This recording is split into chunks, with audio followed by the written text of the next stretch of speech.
No número 5, a gente tem essa figura, que é um gráfico, e ela diz o seguinte: um objeto de 8 kg está se movendo no sentido positivo de um eixo x.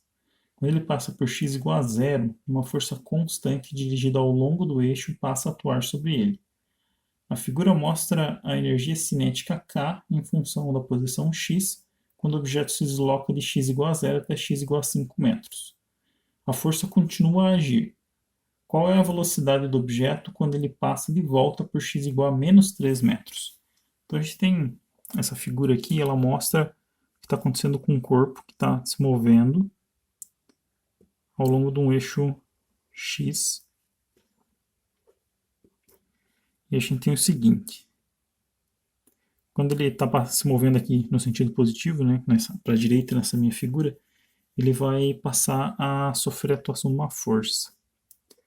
Essa força aponta horizontalmente. Então, aqui eu vou colocar o zero do sistema de referência, né? E aqui eu tenho 5 metros. Então, notem o seguinte, que a gente sabe que existe uma força que vai fazer com que esse corpo faça com que sua energia cinética comece a perder valor, né? Vai perdendo energia cinética. Para essa força poder fazer com que esse corpo perca energia cinética, ou seja, ele perca velocidade, ela tem que apontar no sentido oposto ao deslocamento, né? Então, notem que o corpo está se deslocando nesse sentido, então isso aqui é a velocidade dele, né? Nesse sentido, mas ele está sujeito a uma força que aponta horizontalmente, a gente sabe que isso que é uma força horizontal, por problema nos diz, a gente tem uma força apontando necessariamente, então, no sentido oposto ao qual ele se desloca. E aí a gente tem que essa força causa uma perda de energia cinética até que a energia cinética seja nula em x igual a 5 metros. Isso quer dizer que o corpo vai parar em 5 metros. Depois que ele para, essa força continua agindo. Então isso vai fazer com que o corpo comece a ganhar velocidade no sentido negativo do eixo x. Quando ele passar aqui em menos 3 metros, ele deve ter algum valor de velocidade, assumindo que essa força vai ser sempre constante, né? Qual é o valor dessa velocidade? Então, se a gente sabe que o corpo para aqui em x igual a 5 metros, a gente souber o valor da força, a gente sabe qual é o deslocamento, né? A gente vai ter um deslocamento de 8 metros para a esquerda aqui. Como a gente sabe qual é a massa do corpo, fica fácil a gente determinar a velocidade. Então a primeira coisa que a gente precisa saber é qual é o valor dessa força, já que a gente pode assumir que ela é constante. Então isso vai ser fácil a gente fazer se a gente analisar como instante inicial aqui, essa posição quando ele está em zero, e como instante final, essa posição quando ele está em 5 metros. Né? Então aqui eu consigo verificar qual vai ser o trabalho realizado por essa força. Então a gente tem no movimento para a direita,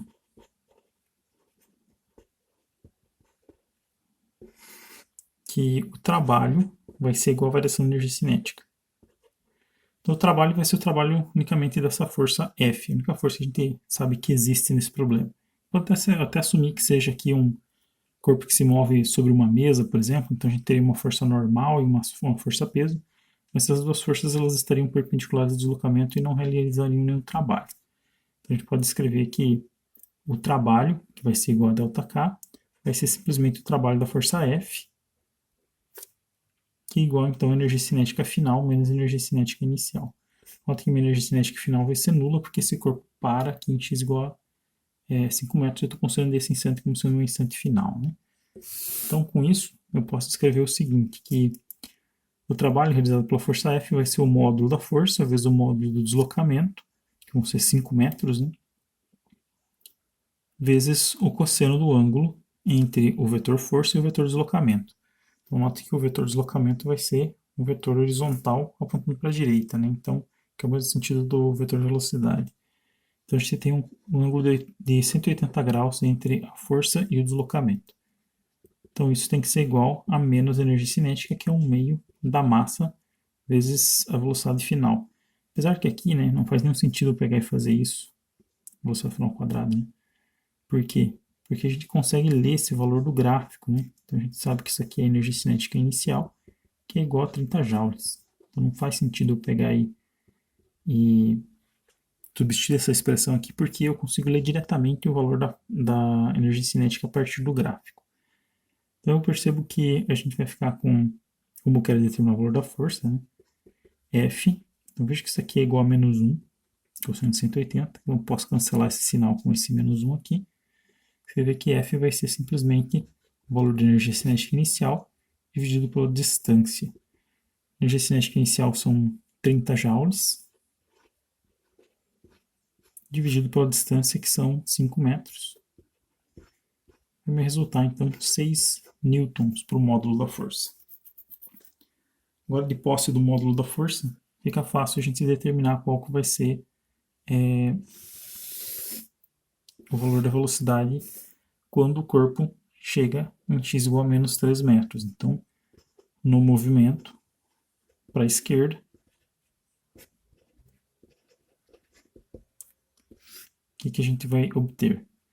Então, a gente tem o seguinte, o corpo ele vai agora partir da posição x igual a 5 metros, ele vai para a posição x igual a menos 3 metros.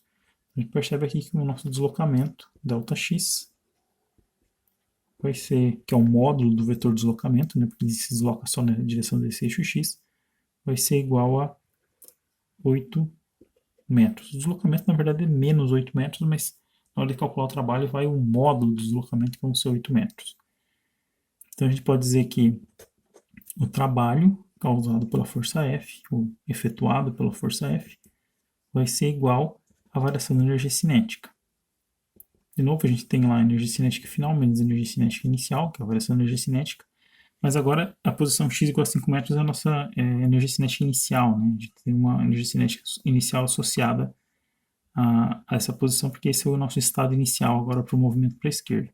A energia cinética inicial é zero, porque a gente sabe que o corpo se encontra parado nessa posição. Então a gente tem que 1 meio da massa vezes a velocidade final, que é o que a gente pretende encontrar, ao quadrado, que é a energia cinética, né? Vai ser igual ao trabalho da força F.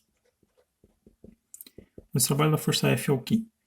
É o módulo da força vezes o deslocamento, módulo, vezes o cosseno do ângulo entre o vetor força e o deslocamento. Só que agora, como o meu deslocamento é para a esquerda e o vetor força continua sendo para a esquerda, o ângulo entre esses dois vetores é 0 graus. Isso aqui vai me dar, então, cosseno de 0 igual a 1. Como eu quero determinar qual é o valor da velocidade, eu tenho que a velocidade, passando o 2 multiplicando a massa dividida e tirando a raiz quadrada, vai ser igual a raiz quadrada, então a velocidade final é igual a raiz quadrada de 2 sobre m, que multiplica a força F vezes o deslocamento D. Como a gente sabe o deslocamento, a força e a massa, a gente substitui esses resultados aí, a gente vai ter raiz quadrada de 2 vezes a força, que são 6 newtons, vezes o deslocamento, que são 8 metros, tudo dividido pela massa, que são 8 quilogramas. Então a gente vai ficar com a raiz de, corto o 8 aqui com 8, raiz de 2 vezes 6, vai ser raiz de 12, que é igual a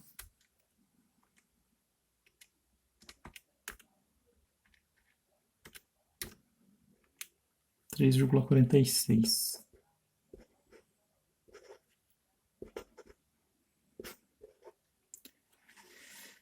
Deixa eu ver os algoritmos significativos. A gente sabe que as posições elas têm 2 algoritmos significativos. Então, a gente vai ter só 2 algoritmos significativos na resposta. Aqui eu nem coloquei a quantidade adequada de algoritmos significativos, né? Mas o fato é que a gente só tem 2. Então, a gente vai ficar com 3,5 metros por segundo, né? Que seria adequadamente 8,00, porque a gente tem os 3 algoritmos significativos aqui, e aqui seriam 8,0 metros, né? O cálculo daqui para determinar a força seriam 2 algoritmos significativos aqui para a posição e 2 algoritmos significativos aqui para a leitura que a gente faz do gráfico, né? Então a gente teria 6,0 newtons, mas o fato é que o nosso resultado acaba ficando só com dois algoritmos significativos. E é isso.